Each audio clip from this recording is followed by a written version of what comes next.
네, 아무래도 많은 분들께서 현대차가 사실상 5일 이평선을 이탈하는 시점을 만들어내고 있는 현 구간에서 당장 월요일 날 어떤 흐름을 보여줄지 제가 오늘 영상을 통해서 말씀을 드릴 겁니다. 그렇기 때문에 오늘 영상 끝까지 보시고 좋아요, 구독 한 번씩만 눌러주시길 바라겠습니다. 지금부터 중요한 말씀을 드립니다. 당장 오늘 가장 적극적으로 매도를 하고 있는 주체를 살펴본다라고 하면 골드만삭스의 적극적인 매도세와 그리고 모건스탠리의 적극적인 매도세가 뒤엎이면서 사실상 주가가 어떻게 됐어요? 하락 구간을 만들어내고 있다는 걸 확인해 볼 수 있으면서 동시에 지금 이 하락 구간에서 개인들의 물량들 엄청나게 붙어주고 있다, 붙어주지 않고 있다, 붙어주고 있다는 걸 확인해 볼 수 있죠. 그럼 왜 현대차가 주가가 미친 듯이 상승 구간을 만들어냈었던 가장 큰 이유가 뭘까요? 로봇 관련된 종목으로 얽히면서 주가가 어떻게 됐어요? 상승 구간을 만들어냈다는 걸 확인해 볼 수 있죠. 그럼 곰곰이 한번 생각해 보세요. 지금 로봇에 대한 재료 소멸로 인해서 주가가 하락 구간을 만들어냈나요? 아니라고. 결국은 뭐예요? 수급적인 문제로 인해서 단기적으로 하락 구간을 만들어내고 있는 건데 그 촉발제가 어떤 부분이다? 지금 보신다라고 하면 현대차 노조가 로봇과 전면전을 다투겠다라고 이야기를 하면서 아틀란스는 절대로 안 된다라고 이야기가 나와주고 있죠. 근데 최종적으로는 결국 뭐다?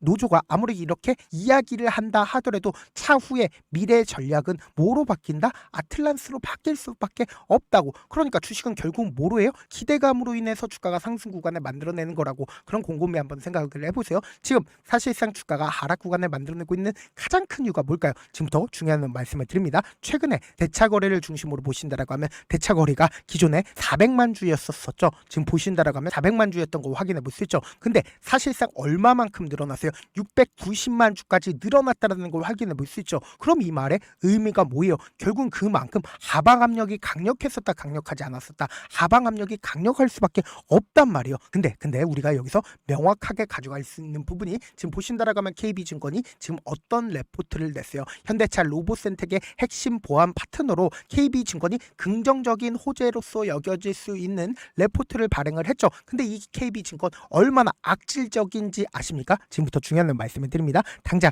이 5일 이평선을 타고 상승 구간을 만들어내고 있는 구간에서 KB증권 어떻게 했어요? 미친 듯이 매수를 했죠. 근데 사실상 레포트를 발행되기 이 전날 어떻게 했어요? 미친 듯이 매도를 했다라는 걸 확인해 볼 수 있죠. 그럼 곰곰이 한번 생각을 해보세요. 사실상 지금 얼마만큼의 매도세가 나와줬냐? 1월 21일부터 KB증권이 49만 주를 매도를 했다 안 했다? 49만 주를 매도를 했다라는 걸 확인해 볼 수 있죠. 이 KB증권 긍정적인 레포트 언제 나왔어요? 1월 23일 이 전날 어떻게 했다? 미친 듯이 매도했다, 매도하지 않았다? 이 전날부터 미친 듯이 매도를 했다라는 걸 확인해 볼 수 있죠. 그럼 이렇게 호재로서 여겨질 수 있는 내용이 있는데 지금의 구간에서 적극적으로 매도를 하고 있는 가장 큰 이유는 뭘까요? 결국은 돈은 거짓말하지 않는다. 거짓말하지 않는다고. 그러니까 KB증권이 지금의 구간에서 어떻게든 개인들의 물량들을 어떻게 한다? 물리게끔 유도를 하고 있다고. 그래서 지금부터 중요한 말씀을 드립니다. 당장에 우리가 현대차를 조금만 길게 한번 보시도록 할게요. 길게 한번 보신다라고 하면 지금의 구간이 어떤 구간을 형성을 했어요? 신고가를 돌파를 하는 강한 상승 구간을 만들어냈죠. 그럼 이 말의 의미가 뭐예요? 결국은 이 위에 악성 매물대가 존재를 하나요? 존재하지 않나요? 악성 매물대가 존재를 하지 않는다고. 지금 보신다라고 하면 제가 많은 선도 그어드리지 않습니다. 딱 한 줄만 그어본다라고 하면 이 구간을 맞고 나서 주가 어떻게 됐어요? 항상 하락 구간을 만들어냈다라는 걸 확인해 볼 수 있죠. 그리고 이 구간에서도 주가 어떻게 됐어요? 하락 구간을 만들어냈죠. 그리고 이 구간에서 강하게 돌파를 했을 때 적극적인 매수세가 실려주면서 주가 어떻게 됐어요? 2조 원이라는 엄청난 돈을 쓰면서 주가가 상승 구간을 만들어냈죠. 그리고 나서 이 앞 구간에서 신고가를 돌파를 하는 구간에서 1월 7일 날 4조 원이 넘는 돈이 터져주면서 주가가 상승 구간을 만들어냈다는 걸 확인해 볼 수 있죠. 그럼 이 상승 구간을 만들어냈을 때 어떤 방식으로 상승 구간을 만들어냈어요? 5일 이평선을 타고 꾸준하게 상승 구간을 만들어냈다, 만들어내지 않았다? 만들어냈다고. 그럼 곰곰이 한번 생각을 해보세요. 이 구간에서 개인들의 물량들 지속적으로 붙어줬을까요? 붙어주지 않았을까요? 붙어줄 수밖에 없단 말이에요. 근데 이 개인들의 물량들까지도 전부 다 받아내면서 사실상 5일 이평선을 타고 꾸준하게 상승 구간을 만들어냈다, 만들어내지 않았다? 만들어냈다는 걸 확인해 볼 수 있다고. 그럼 그 많은 개인들의 물량들을 어떻게 했어요? 엄청난 돈을 쓰면서 주가를 상승 상승 구간을 만들어냈다고 당장 강력한 매수세가 실려주는 신고가를 박스권 상단 부분을 돌파를 하면서 4조 원 넘는 돈이 터져줬죠. 그리고 그 다음 봉을 기준점으로 3조 원 넘는 돈이 터져줬고, 그리고 이 봉을 기준점으로 3거래일 연속으로 주가가 상승 구간을 만들어내고 있는 구간에서 적극적인 매수세가 실려줬죠. 근데 4조 원 넘는 돈인, 그리고 그 다음을 기준점으로 5조 원 넘는 돈, 그리고 그 다음 봉을 기준점으로 6조 원 넘는 돈, 그러니까 이렇게 엄청난 돈이 이 현대차로 유입이 되면서 주가 어떻게 됐어요? 상승 구간을 만들어냈다는 걸 확인해 볼 수 있죠. 그럼 곰곰이 한번 생각해 보세요. 이 아래 구간에서 매수를 한 주체들 입장에서 사실상 이 구간에서 이 고점 부분에서 어떻게 할까요? 매도를 할 수밖에 없겠죠. 근데 명확하게 보세요. 외국인들의 보유 비중을 함께 바라보신다라고 하면 외국인들은 신고가를 돌파를 하는 구간마다 자신들의 물량들을 어떻게 했어요? 엄청나게 줄였다 줄이지 않았다, 엄청나게 줄였다라는 걸 확인해 볼 수 있다고. 동시에 기관 투자자들도 최근에 어떻게 하고 있어요? 적극적으로 매도를 하고 있다는 걸 확인해 볼 수 있죠.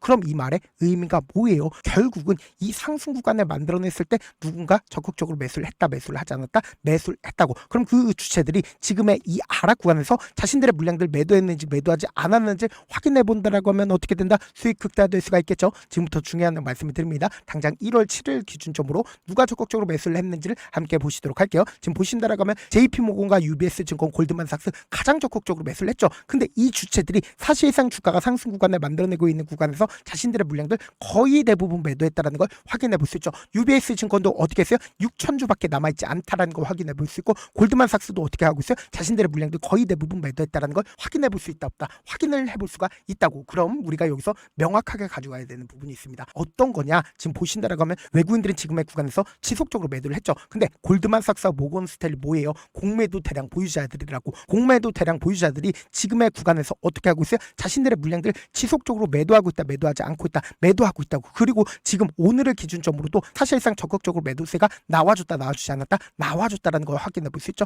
동시에 우리가 이 주가 상승 구간을 이끌어가던 주체 분명히 있죠. 3거래일 동안 적극적으로 매수를 했었던 주체. 그럼 그 주체들이 지금의 구간에서 자신들의 물량들 매도했는지 매도하지 않았는지 파악을 해보시자. 지금부터 중요한 말씀을 드립니다. 당장에 1월 19일부터 1월 21일 날 누가 적극적으로 매수를 했는지를 함께 보시도록 할게요. 지금 보신다라고 하면 개인들의 물량들 엄청나게 붙어줬죠. 그러니까 이 개인들의 물량들 전부 다 끌고 가면서 주가를 상승 구간을 만들어냈다고. 근데 명확하게 보세요. 신한투자증권의 적극적인 매수세가 실려줬다, 실려주지 않았다, 실려줬다라는 걸 확인해 볼 수 있죠. 근데 이 음봉 구간에서 어떻게 했어요? 적극적으로 매수를 하면서 지금 얼마만큼 매수했어요? 64,000주 매수했죠. 32만 주를 가지고 있다는 걸 확인해 볼 수 있다고. 자신들의 물량들 충분히 줄였어요, 줄이지 않았어요? 줄이지 않았죠. 동시에 미래에셋증권 어떻게 했어요? 92만 주로 늘어났다는 걸 확인해 볼 수 있죠. 이 거래일 동안 주가 하락 구간을 만들어내니까 미친 듯이 매수를 하고 있잖아. 그럼 우리가 여기서 명확하게 가져갈 수 있는 부분이 당장 이 앞 구간에서 미친 듯이 돈을 썼죠. 그럼 동시에 외국인들 입장에서도 지금의 구간에서 매도할 필요성이 있을까요? 매도할 필요성이 없다. 근데 단기적으로는 하락 구간을 만들어내 필요성은 분명히 존재를 한다고. 왜 그래요? 대차 거래가 엄청나게 늘어났다고. 그럼 이 말의 의미가 뭐예요? 외국인들이 지금 얼마만큼의 보유 비중 가지고 있어요? 사실상 자신들의 물량들 32%까지 보유 비중을 가지고 있다고. 그럼 이 말의 의미가 뭐예요? 어떻게든 개인들의 물량들 털어내기 위해서 단기적으로 하락 구간 만들어낸다, 만들어내지 않는다, 만들어낼 수밖에 없는데 이런 방식으로 급락 구간 만들어낼까? 절대로 이런 방식으로 급락 구간 만들어낼 수가 없다라고 강조드린 가장 큰 이유가 뭐예요? 이 구간에서 엄청난 돈이 쓰였기 때문에 주가를 하락 구간을 만들어낸다 하더라도 큰 폭의 하락 구간 만들어내지 못한다고. 그렇기 때문에 우리가 주가가 하락 구간이 만들어지는 최저점 부분은 어떻게 된다? 무조건 매수 기회로 잡아가야 된다고. 당장 돌아오는 월요일 날도 사실상 5일 이평선이 재차 이 하락 구간, 그러니까 음봉 구간을 완전히 차지를 하는 구간을 만들어낼 수밖에 없는 구간이기 때문에 완전히 5일 이평선을 이탈을 하는 시점을 만들어낸다, 만들어내지 않는다, 만들어낼 수밖에 없다고. 그럼 이 구간에서 매수를 했었던 개인들의 심리 어떻게 한다?